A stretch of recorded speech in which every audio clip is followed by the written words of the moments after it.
Every 4 years, Americans who are 18 or older have a big responsibility.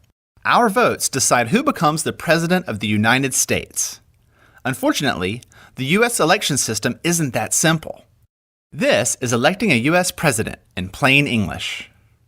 It's easy to imagine every U.S. citizen's vote being counted together on Election Day, but this is not the case. U.S. elections are not decided by the total or popular vote, but individual states.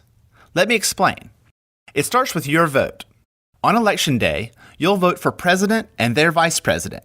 You get one choice. Then, all the votes in your state are counted. The candidate with the most statewide votes becomes the candidate your state supports for president. This happens across the country until each state has selected their candidate. We end up with most of the 50 states and the District of Columbia voting to support one candidate each. But there's a problem. We can't elect a president by just counting up the choices of these states. U.S. states are different. Consider this. California has about 36 million people. Kansas has less than 3 million. We need a way for California's choice to have more influence on the election because the state has more people. The question becomes, how do we make sure each state has the right amount of influence on the election? Well, we need a way to account for the population of each state. As an example, let's consider my home state of North Carolina. Like every state, it is divided up into congressional districts that are based on population.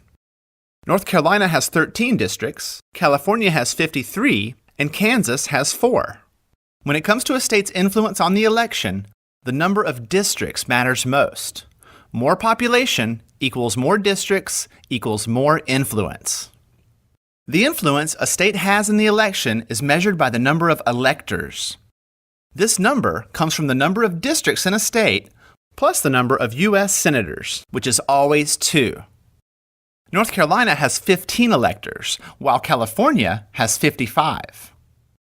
When a candidate wins the voting in a state, they win that state's number of electors. That's why big, populous states can be so important to candidates. Their electors add up quickly. And the number of electors is what really matters. Here's why.